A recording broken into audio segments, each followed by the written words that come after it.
Hello, and welcome to a brand new episode of the Uncovering Greatness podcast. As always, I am your co-host, Suleiman Steele, and today I'm joined by Barry Mitchell, the founder, creator of Uncovering Greatness. And this is our weekly podcast that we do every single week, barring any weird things happening.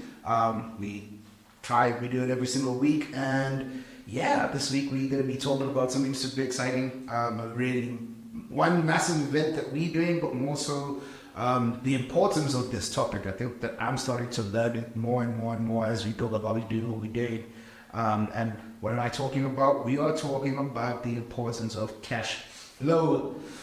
So, Barry, how are you doing? How was it? How's it, Joey? Money, that's what we're talking about. Money. Everybody wants more money. Well, I say everybody, but most people want more money. Yeah. The problem is that most people have a very bad relationship with money. Which is an interesting one, right? I mean, I think that's not even a random statement that you're making that you just point out. I mean, we've seen it in rooms, and I'm calling it many rooms that we've had. You've been teaching across Africa for many years, and this is something that you've seen, that people have a bad relationship with money. Yeah, I mean, every time we speak about money in our events, in Sales Explosion, UGE, and AYG, doesn't matter. You know, the Ultimate Greatness Experience, Awakening Financial Genius, doesn't matter what it is. As soon as we talk about money, people freeze up and do stupid things and panic. Yeah.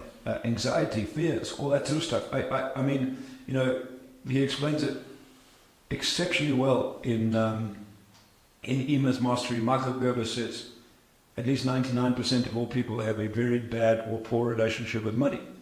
And one of the things he talks about in businesses is if 95 to 99% of the people in your business have a bad relationship with money, and you have a bad relationship with money, well, how the freaking heck are you going to make money in that business? Yeah.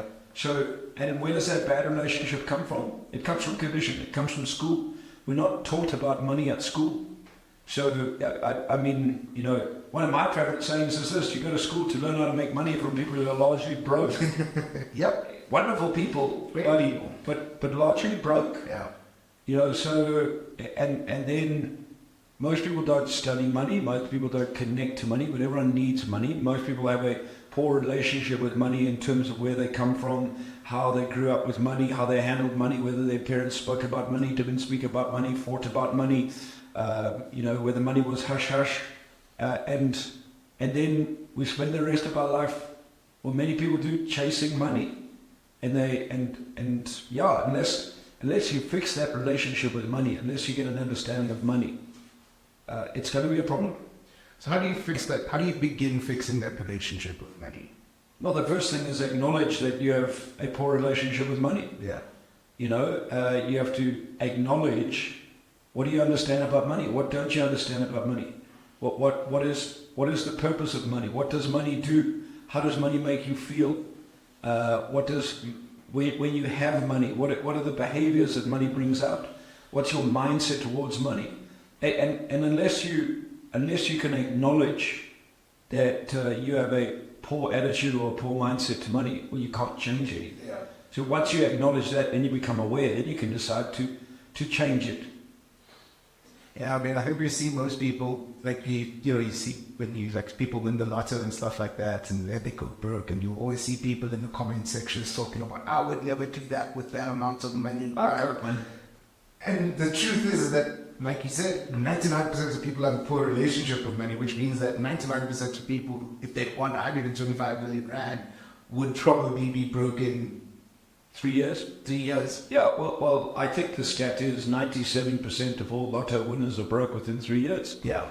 And you know, you heard me, often I'll ask in the room, if you won the lotto, what would you do? And many people say, I'd buy nice things and spend. But many people also say, I'd invest. And then I ask a simple question. With what you're earning right now, how much are you investing? Yeah. And the majority of the people say nothing because I don't earn enough. That's not true. It's what you do with your money. It's not how much you earn. It's what you do with your money that creates the behaviors. So if you're earning $5,000 and you spend that $5,000 every month and have nothing left at the end of the month, if you have 100 million, you're going to do the same. Because instead of going to, I don't know, Pep stores to buy your jeans, now you go to flipping Versace. Instead of paying $350 for a pair of jeans, now you're paying, I don't know, whatever Versace jeans cost, 35,000 rand for jeans or whatever it is. Yeah. Because the mindset is I have so much more, I can spend more. And that's the problem.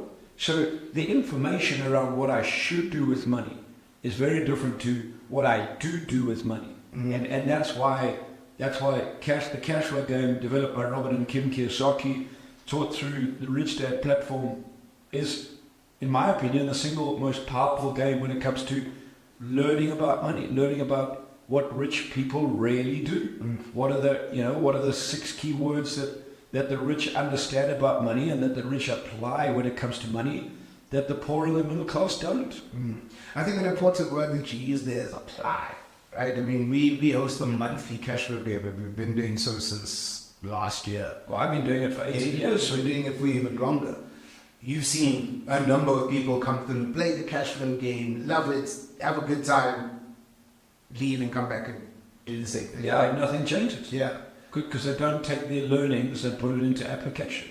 And I mean, that's the cool thing about the cash flow game is that it's a board game. So let's just say you bought too many doodads. You basically went back around. You lost your shirt, lost your trousers, lost your car, lost your home, and at the end of the game, you fold it all up and put it back in the box. Yeah. But what's the key thing is to observe what are your behaviors, because when it comes to learning, behaviors are habits, and when you simulate, and that's what the cash flow game is. It's a simulation of what the rich do in real life. It's a simulation of what the poor and the middle class do in real life.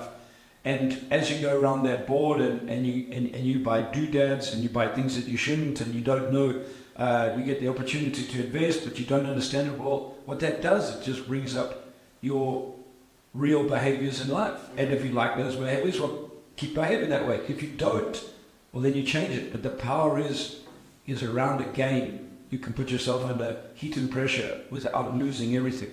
And the closest that you can get to the real thing is simulation.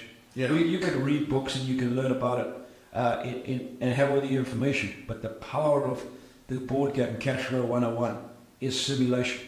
And whether you have never invested money in your life or whether you're a seasoned investor, that game creates change. I've observed it. I've been in a number of rooms over the years with Robert Kiyosaki. I've been in some very small, tight, intimate teaching rooms, 30, 40 people in the room, rooms with 80, 90 people in the room, and when that cash flow game comes out, guess who the first guys that go play it? Robert Kiyosaki's Rich Dad Advisors.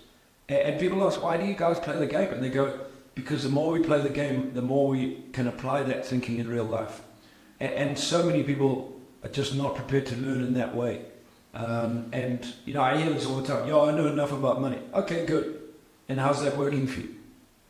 And so it goes back to what I said. It's the acknowledgement that I need to learn more about money. I need to change my mindset towards money. I need to get through the anxieties, the fears, the greed, whatever it is that money brings up, in order to change that, in order to be able to create something different. If your results aren't what you want, then you have to change your behaviors and mindset. If they are, keep doing what you're doing. Yeah, I mean, I remember when we were at the last Ultimate Greatness experience that we did 2.5 weeks ago. One of the questions that you asked was, how many people believe that money is in the root of all evil? And there was a good amount of hands in a room of 24, 25 people that actually went up.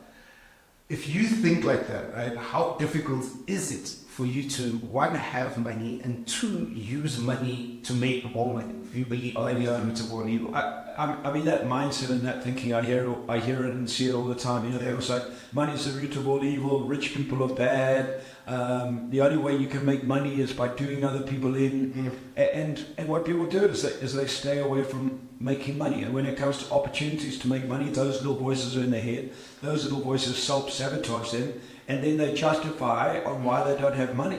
The reality is are all rich people bad when it comes to money? Definitely not. Yeah. Are all does money make you evil? No. One of my mentors, a lady called Ruth Griff, Ruth taught me something very, very powerful about money. Money magnifies your heart. And it's a connection to your behaviors and who you are that determines what you're going to do with money.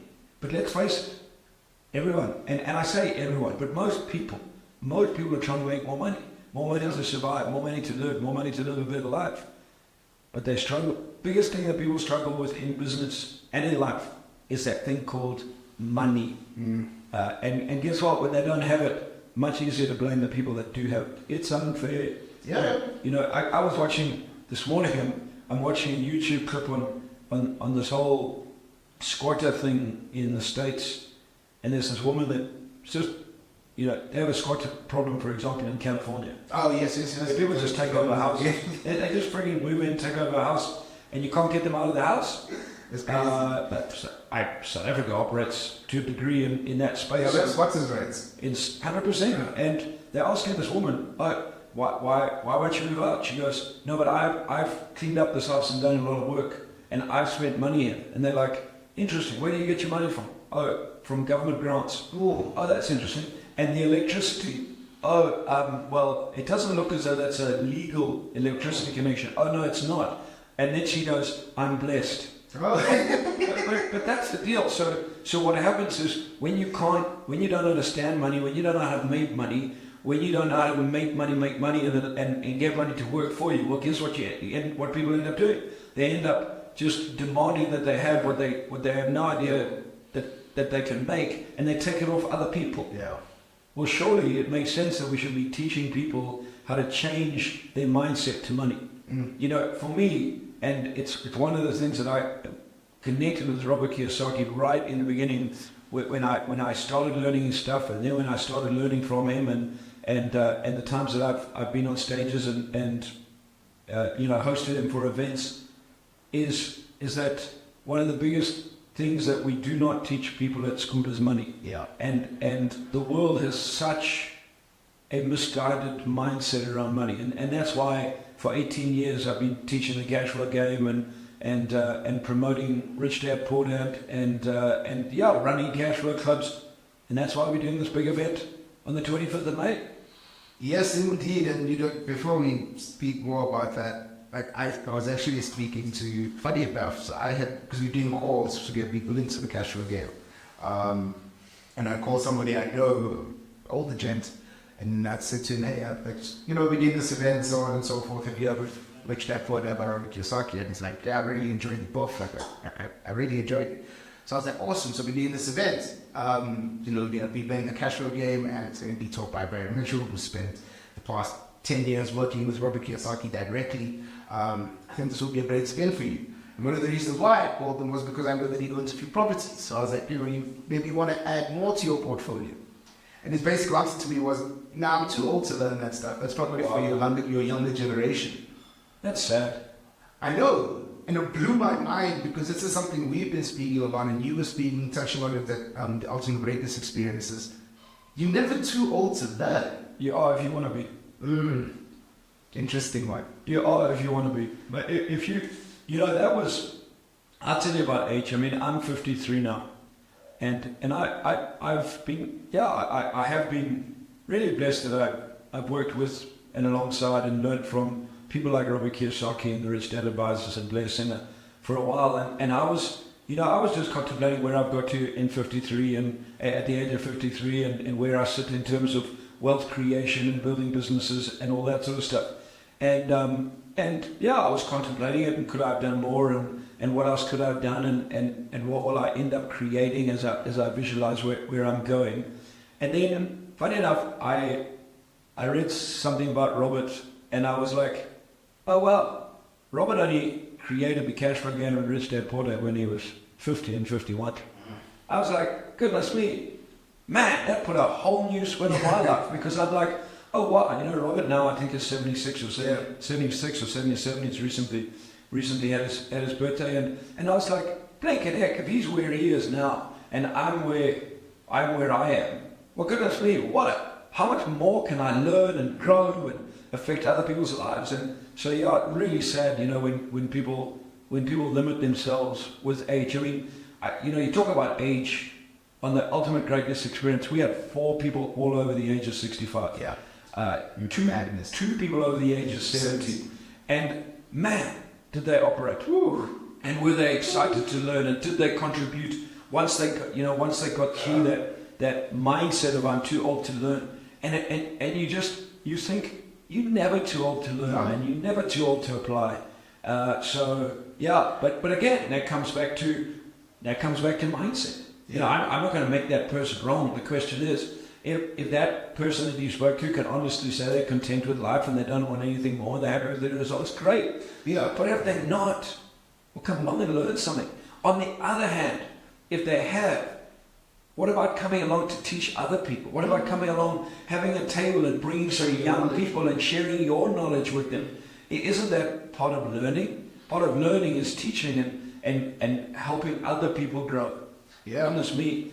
No, it is. It is. I think it was a fascinating one for me because you did mention that thing, the thing about Robert to me, and it actually, it made me go, man, I'm only 36. Goodness, and I feel like I've only recently, maybe in the past year and a half to 2 years, started to apply what I've been learning, and especially around cash flow and money and understanding it, and it's. Yeah, some stuff. And also another thing that's important that I think to teach is like, who are you learning from and what were you learning from those people? Yeah. Because especially like for me, when it comes to money and finance, some people I'm just like, this doesn't make any sense to me. This is way too confusing and I don't want to go down that rabbit hole. Versus like learning from Rich Dad and learning from you, it's a simple way to understand it, right? It's a simple way for me to learn to go, cool, how can I apply it? How can I make this work? And then now the venture of getting a new car and learning what I learned from Robert at Get Real in terms of getting a property, utilizing that property to pay for the car, and working that system. It was such a profound lesson that this is something I learned years ago that I never applied. You brought up the cash flow game that we did. Why are we doing this big cash flow game? We're going to be over 300 people on the 25th of May at Emperor's Palace, Red Roman Shed. Why? Simple. Because we want to make an impact on the entrepreneurial and business landscape of Africa. And if you can teach people how to understand money, that's the first step in building businesses, business owners, and people that work for those businesses. The other reason is, I've been teaching cash flow for 18 years, running cash flow clubs in South Africa. I would imagine I'm one of the longest standing people teaching cash flow. It's irrelevant really, but I have been teaching it for 18 years. I've gained a lot of knowledge from the times I've spent with Robert, with Kim, with the Rich Dad Advisors, with Blair Singer, and applying that knowledge into my own life, into my own businesses, into my own investments, in both making money and losing money, and making good investments and bad investments. And every month for a long time now we have run cash flow games. Before lockdown we ran cash flow games. During lockdown online we ran cash flow games. And as you said, in the last 2 years we've run a cash flow game pretty much every month. Yeah. And the reason we're doing a big one, I don't know, I just challenged you guys and said, why are we still messing around with games of 30, 40 people? Let's do another one. The last big cash flow game I did was, I think 2017, 2018, when I ran a cash flow, we ran a cash flow game at Monte Casino, and I think we had between 260 and 280 people there. It was a huge amount of fun, great learning, and really playing that game is the game the rich people play. And like I said, whether you are a seasoned investor, whether you've never invested, or whether you're sitting somewhere in between, what you can learn on that board is immense. You just have to be able to learn, and the reason cash flow, why the cash flow game? Because I think the teachings of Rich Dad, the teachings of Robert and Kim Kiyosaki, just make something so complicated, so simple. So money is complicated. Yeah. Wealth is complicated. And people create such complications in their mind that when you bring it down to the simplification that Robert and Kim have been able to create in Rich Dad Poor Dad, in Cash Flow 101, in Why the Rich Are Getting Richer, and so on, it just allows people really to understand the core fundamentals of money. So yeah, it's going to be a cracker kick-ass event. We already have 300 people in the roof, which is exciting. To my knowledge, it'll be the biggest or one of the biggest individual cash flow games ever played in South Africa. May or may not be, but our goal is really just to teach. It's not the record. It's to teach and have a whole lot of people from all different walks of life, from all different business backgrounds, from all different levels of wealth, age from I don't know, from young teenagers right up to old people, old-type people. It doesn't really matter, but groups of people that are going to be learning. And yeah, I am really pumped up to do this event. Can't wait to do it. And yeah, just have an awesome morning from 9 until 2, 5 hours. 5 hours of learning. We'll play the game at least twice. We'll play that game at least twice and learn. So yeah, and I think something that you had mentioned earlier, which is also really awesome about the cash flow game, is that it shows you your behaviors. Like I've seen when we've been doing the monthly cash flow clubs, I've seen like the same person land on a lot of details. Yep. And then either you or Nicole would ask them, how often does that happen in your life? We just buy random things and junk, and they're like, all the time. Here we go. And it starts to create that awareness for them to now, because you do that, as you get land on the ground, like, it's not like a set thing, but when it keeps happening to you, it's such a great reflection, 100% of what you actually do with your money and how you're doing it. In that game, the real reason, or one of the reasons I love that game is your real behaviors come up. Yeah. Games reflect behavior. So doesn't think any game you play. I know when I played sport when I was younger, my behavior came out on the sports field. I was friggin' uber bloody competitive, and because I was so competitive and really wanted to win, my temper friggin' sucked. And it came out in games. And not only did it come out in games, it also was there in real life. But it reflected. As I've changed my behavior, I haven't become any less competitive, but I've shifted those behaviors. Now when I play sport and I'm competitive, playing golf, going to CrossFit, whatever I play, my competitive spirit no longer goes into the anger mode. And that's just an example, is when you play the game, your natural behaviors will come up. Yeah. And that's why that game is so powerful. People will sit around that board and go, I don't know what's going on. Okay, great. Well, where in your life, when it comes to money, do you not know what's going on? Yeah. Okay, you didn't give me the rules. Where in your life are you waiting for people to give you the rules? Yeah. That person's playing too fast. Where in your life are you getting lost because other people are leaving you behind? Oh, you can't throw the dice until I finished. Where in your life are you so stuck on controlling everybody else and you can't even frigging control your own money? So those are just some examples of what comes up in the room, and those are behaviors. And when you dig into those behaviors are reflected in your life, in your business, in where you're at. So yeah, behaviors are reflected in games. That's why games are so important. Again, when you're at the end of the game, you could fold it all up, put it back in the box, and you haven't lost anything. What you have gained is you've gained some knowledge. Yeah. Now the power is the knowledge that you gain by playing the game. You have to ask yourself, do I want to continue behaving this way, or am I going to change? And the more you play the Cash Flow 101 game, the more you ingrain the habits of the rich and the wealthy, that when you do decide to go in and start playing it in real life, you already have those behaviors ingrained and that mindset ingrained. Yeah. I mean, for me, my final sort of question to you, talk about behaviors, and more specifically behaviors around money. That's something you yourself personally have worked on, right? Your relationship and behavior with money changed you immensely, right? Yeah. And the reason why I asked that is because I think that it's not about the age thing, but it's also about a thing of you're a normal human being. I'd like to think so. No, because sometimes people will look at you and go, well, Barry, you are this business facilitator. You're supposed to be like this, which is a mad concept to have for somebody.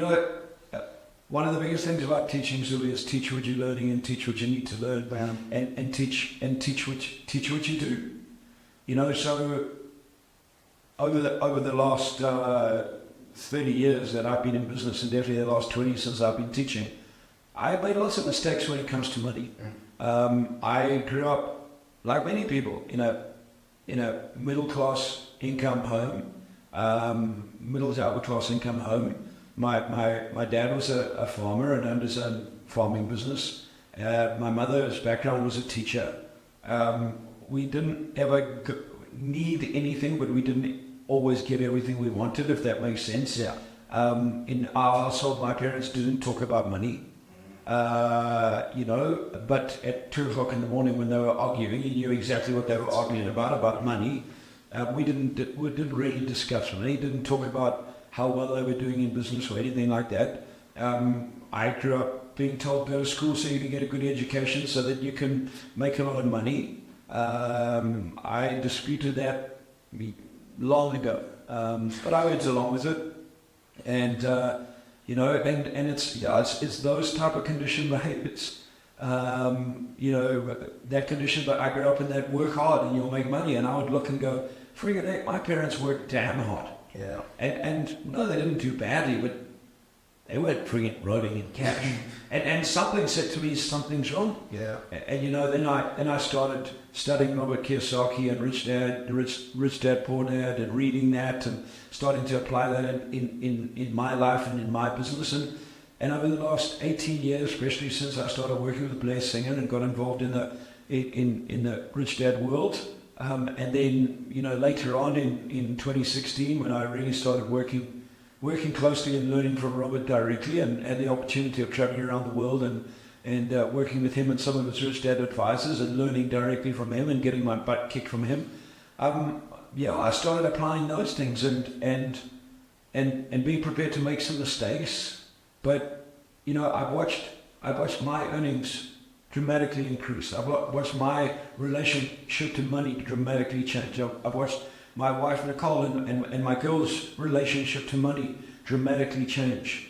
And I've seen them do very positive things that most, and I say kids their age wouldn't have done. No. My relationship to money and how I manage money and what I do with money and how I can confront people on money is very different to what it was 10 years ago, for example. And no, I don't drive 3 Ferraris and live in a 17-house mansion. 1, because it doesn't really interest me. But 2, because in my world, that's not really what money is all about. Money is about having a vehicle that you can use to create the life that you want. And really, that's why I love, teaching cash flow and teaching the lessons that I've learned from Robert Kiyosaki, Robert and Kim Kiyosaki, and the Rich Dad advisors. Lessons that I've learned from developing the program Awaken Your Financial Genius. Yeah. That I was honored to work on and create for Robert in 2018 and 2019. Just have some wonderful insights into how they think, and then be able to put those insights into my own life. And again, my journey on creating wealth and making money and making money make money, and investing is work in progress, as I think life is. It's a consistent work in progress. You don't arrive. You just keep being on that journey. So that's what we'll share from that perspective. Real teaching, and I believe from real people that make and have made the same mistakes that other people have made, that come from the same backgrounds, that have had the same anxieties and fears and connections to money. Yeah. Yes, indeed. So, excuse me. Yep. So we come to an end of another episode of the Uncovering Greatness podcast. As Barry has mentioned, and as I have mentioned, the 25th of May 2024, we will be hosting what we consider the largest cash flow game ever held in Africa, Emperor's Palace, at the Red Roman Shed. 1,800 grand excluding VAT, 2,070 including that, gets you a team of 6. Kids from the age of 11, 12 are welcome as long as they can do maths and counts and know how to do those things. And there's actually no age stop. We can go up to whatever you can bring your granny, your great granny, whoever you want to bring them through, bring your friends, bring your family, bring your business partners. This is going to be an awesome event. Going to be great teaching. I think great learning, not just from what Barry and Nicole will teach, but also from other people, like Barry had mentioned. There will be other people there who will share their experience. Well, there'll be another 400 to 500 other people there. 100%. And the nature of how we teach and the sharing and the learning from other people, that's, it looks at me as you're talking, for me it's very simple. If you don't fix your relationship with money, your relationship with money will fix you. Ooh, let me say it again. If you don't fix your relationship with money, your relationship with money will fix you. And if you're getting what you want when it comes to money in your life, no problem. But if you're not, well, maybe back yourself a little bit and give yourself some education. And maybe open yourself up to learn something that you may not know, something that school may not have taught you, that university may not have taught you, and that's how to create wealth. I'll say it again, if you don't fix your relationship with money, your relationship with money will fix you. And I got tired of that relationship fixing me many, many, many years ago. I decided to fix my relationship with money and help other people fix their relationship with money. Love it. That is it. Ladies and gentlemen, thank you for watching another episode listening to another episode of the Uncovering Greatness podcast. If some of you don't know, we have moved the full episode to our YouTube platform, which is Uncovering Greatness on YouTube.